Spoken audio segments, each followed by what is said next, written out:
Hello, YouTube. This is Active Asshole on Pills coming to you from Opelika, Alabama. That's Active Asshole on Pills, kryptonite for conservatives.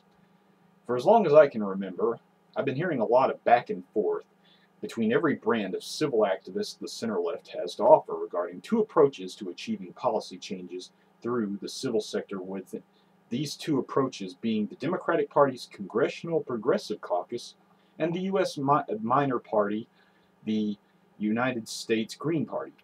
Today, I'd like to try my hand at examining these two approaches, more specifically the pros and cons of each one, the key word being try.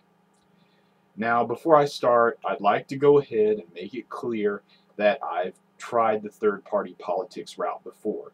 So forgive me if I sound a little too biased in favor of the Congressional Progressive Caucus path to policy changes. I'd also like to take a moment to hurl a shot across the bow to any of these would-be left-of-center voters who fall victim to apathy and use the whole moral vanity false equivalency bullshit as a cover under which to justify sitting any given election out, special or general. These are the same ones who will likely pitch their own right-wing-esque style bitch fit. Please, leave your moral vanity garbage at home. Just because you're principled doesn't mean you should be conceited. That's my job. Alright? Okay? Alright. First, the pros and cons of the Congressional Progressive Caucus route. Pros.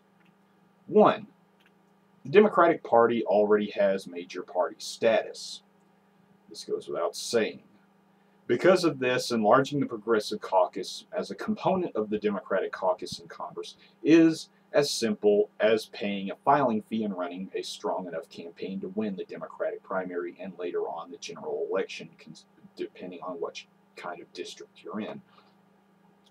The Progressive Caucus already has members in Congress, which I said just now, 76 to be exact, and many of these lawmakers are personally every bit as liberal on social and economic issues as many of their Green Party counterparts. Sure, there are corporate contributions going into their campaign coffers, but let's be real here. Even in the heyday of the center left at the height of the New Deal coalition's influence, the center left, the American left, was successful because it had a sizable portion of America's business interests behind it.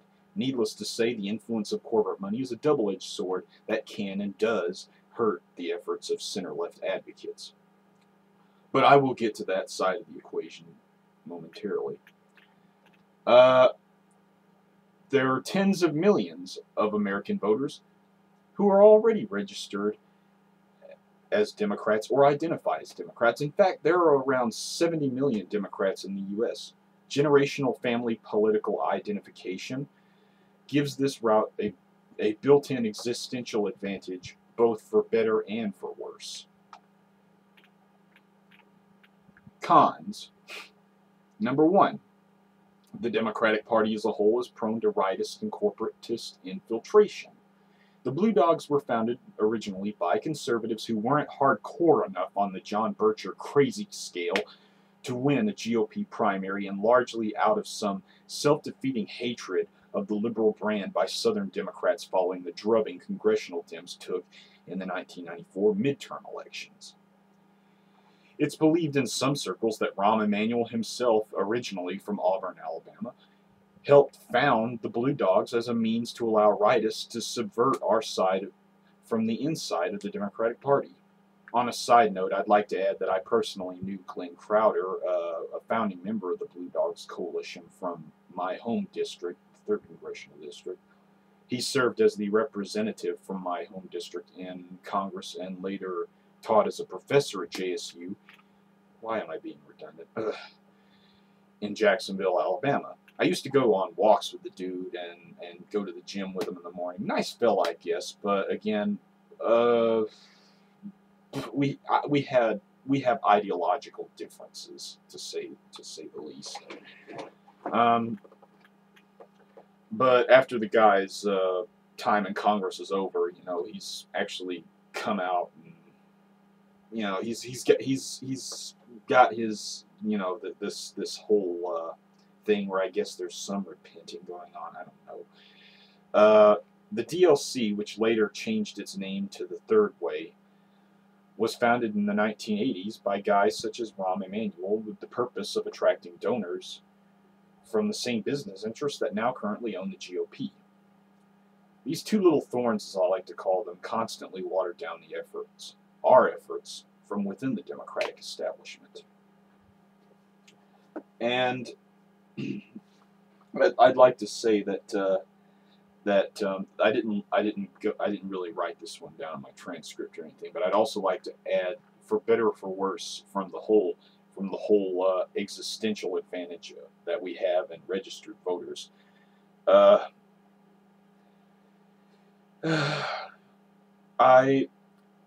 could say that well, a long time ago I would have said that that's a bad thing because we can't really depend on Democrats to stay home to punish their Democratic Party representatives in Congress if they don't do what we want them to. But at the same by the same token, conservatives seem to have learned their lesson from 1996 and are willing to rationalize any reason to show up at the polls for their politicians anyway. This last election, Mitt Romney got just as many votes as John McCain did in the election before. So ultimately, staying home on election day, I'd say, hurts us.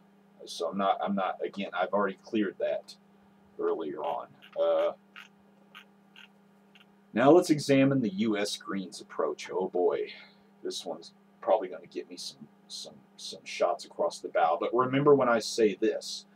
Remember when I say this before you before Greens in general start throwing a bunch of heat at me over this one. I fucking love Greens. You guys are great. I like you guys. I could agree with you on like 95 to 99% of the issues. But, you know, there's an old saying in politics that it's better to get 50% of what you want than to get none of what you want. And the same things I say about the Greens, I say about all third parties in America, both the ones I agree with and the ones I disagree with, okay? Because I'll just leave it at that. Pros. 1. Corporate influence is largely absent. Because of this, the Green Party can operate without being hindered internally by you know, the whole "we own you" issue. Such is one big advantage of purity of convictions. However, I'll be the first one to say that this is going back to the whole "I'll try to be unbiased." I didn't say I would actually accomplish it, because now I'm about to go right into the cons. Yeah, that's right. I only listed one pro here, and I just can't find myself being. I tried to be unbiased toward both sides, toward both approaches, but I have a hard time doing that because I went down the third party route myself, and it failed miserably for me. And the Democratic Party, Democratic Party caucuses, Progressive Caucus in Congress, just seems like a better route, since they've actually accomplished enlarging their caucus in the past 15 to 20 years. Cons. 1. Internal strife within the domestic U.S. Greens in the early 1990s caused them to split into two distinct Green parties, each one in a veritable dick-waving contest to prove who can out-green the other. One of these factions has largely faded away, but the surviving faction still suffers from the baggage of losing the other half of the Green movement. 2. This isn't a European-Canadian style parliamentary democracy. We do not currently have proportional representation. If we did, the Greens would have at least 1 or 2 seats in the U.S. House of Congress. And we'd actually need to have some kind of reform that would allow for first-generation human rights to take precedent enough that we would have proportional representation, that we would have the smaller political communities in our country having proper representation. We're a historically winner-take-all presidential democracy model style republic where a party has to achieve at least a plurality to maintain ballot access. And I don't like this any more than anyone else does. Being from a third-party background, I was originally a Libertarian Party movement member before I realized the shortcomings of libertarian philosophy and what it meant for the rest of Americans if my particular 5 to 10% of Americans back then, when I agreed with libertarians, once I realized that if we got our way, 90% of America would be hurt, I changed my beliefs on a dime. That, and I got a job, and I realized just how bad it was out there. And reality taught me a lesson with a swift kick in the ass. Okay, so now I'm a European social democracy advocate, European-style social democrat. I've said that enough, and I'm comfortable in my political identity. What can I say? But I digress. There are large swaths of America, particularly in the South and parts of the West, where third parties have to achieve absolutely unreal signature requirements to get on the ballot. Considering that the petition laws are set up in truly contrived fashions to trip up these efforts, we have to take that into consideration. In my home state of Alabama alone, the Greens would have to gather over 60,000 petitions to get on the ballot for the office of governor, 5,900 to get on the ballot for U.S. House of Representatives. The phrase "been there, tried that" comes to mind. And let's be real here. I think there are maybe a few dozen Greens, self-identified Greens, in the entire state of Alabama. The Green Party, as I've said in one of my earlier videos, Alabama Political Siberia, is largely non-existent as an entity. And this pretty much forces us to have to go through the intellectually bankrupt Democratic state affiliate here just to get anything done. And most of them, again, sit on their asses. But I'll also say that rightist third parties also have the same problem, because ultimately these same people who say that the Republicans that the Republicans who can't get their way are going to go to the Libertarian Party, what they fail to take into consideration is that the red states also happen to have the highest ballot access restrictions that are harmful to third party efforts. So, yeah, ultimately, all the rightists are going to get funneled into the Republican Party as a result of that one little wrinkle in that. 4. The U.S. Green State Party affiliates have a bad habit of accepting money and manpower efforts from the GOP. This behavior has caused U.S. Greens to lose a great deal of respect from the Greens internationally. I'll give you 2 examples. In 2006, during the midterm elections in Virginia, the Republican Party state affiliate was paying money and providing manpower to get the Greens on the ballot just so that they could trip up the Democratic Party, because they wanted to make sure that Alan, what's his face, got elected to the U.S. Senate, because they wanted him to be the next George W. Bush someday. They were grooming him to be the 2008 GOP candidate. And their efforts failed. Ultimately, they couldn't divide the left in Virginia. They couldn't get the Greens on the ballot in the hopes of slivering away 1 to 2% of the vote. And ultimately, the Democratic Party candidate, who was the state secretary for Ronald Reagan back in the day. No, wait, what was he? He was a member of Ronald Reagan's administration, but he ultimately carried the election by 1 or 2%. It was a very close election, and it helped us achieve the majority in the Senate for the first time in about 46 years. And this other one, in 2008, the Republican Party was in Texas, in the state affiliate of Texas, was hiring college students to get through a front group to get the Green Party on the ballot, so that the Green Party could chisel away votes from Democrats down ballot. Okay. Uh, again, I don't know all the details about this, but they were preying on college students, and what I can only surmise was a fraudulent effort. And the Green Party affiliate in that area had no freaking problem with it. They didn't try to stop it whatsoever. I mean, considering how important the state of Texas Board of Education was, and considering what kind of long-term damage this effort could have done. I mean, a lot of people like to think, a lot of people who are pro third-party politics, and I've been there before. Again, I sympathize with y'all on this. I do sympathize with third-party political activists. I do.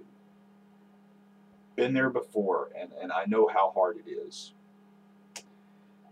Many of them many of them do not want to believe that the splinter effect, that the spoiler effect,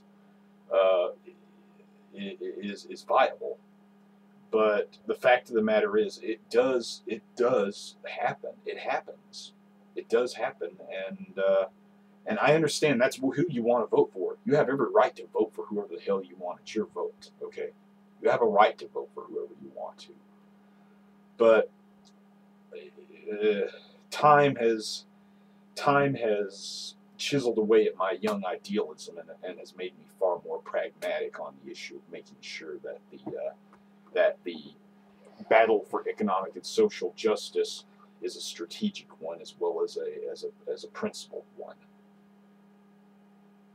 That being said, number 5, third-party candidacies, for better or for worse, can fall victim to celebrity megalomania. Ralph Nader, I'm a big fan of Ralph Nader. He's one of my heroes, but his own little cult of personality, his own little megalomania, helped harm the Green Party in the long run, because it was in part his membership with one of the factions that helped drive a larger division between the two factions of the Green Party early on in the 90s and up into the late 2000s, because he sided with one faction. And yes, I'll say this much: he got, as a populist candidate, he got over 2.2 million votes in 2000. But the thing is, celebrities, they very rarely they get votes, but they very rarely have any real lasting impact on the building of a good party. My advice to third-party activists, particularly the U.S. Greens, the U.S. Socialist Workers' Party, my advice to them is find a state, find a non-battleground state that has relatively light ballot access restrictions, and just build the party in the long run over a period of years. I mean, in Maine, it's worked fairly well for the Greens. They have a strong presence in Maine and Vermont, and those aren't battleground states, and they've had a free hand to grow a little bit there. And I see that as the primary outlet for the Green Party at the local and state level. Of course, I will also say that with the Libertarian Party, ultimately they got Koch brother money. The Libertarian movement, they got the Koch brothers, the guys who own the Tea Party, throwing money at them and keeping them afloat.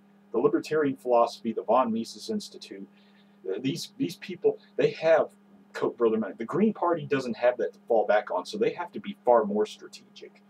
There's a reason why the Libertarian Party is routinely on the ballot in 46 to 50 states every presidential election, because they have money, even if they don't have the existential advantages of major party status like the Republicans do, and even though they are based largely in states where the ballot access restrictions are higher because they're red states, like the South and the West.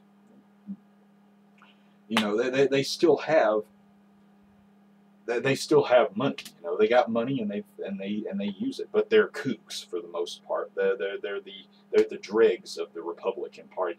And then there's the so-called U.S. Constitution Party, the biggest lump of sovereign citizens, crazy theocon, evangelical dominionist, Timothy McVeigh worshipping pieces of human shit.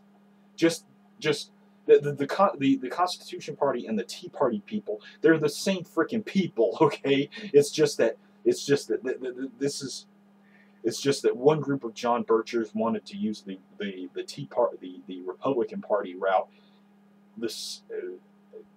And another group wanted to use the third party route. What can I say? And I guess that wraps up this video. It was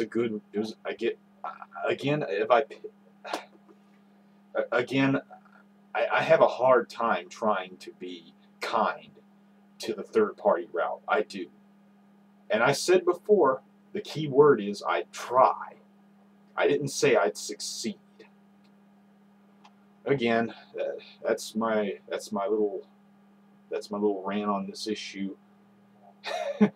I'll go with that.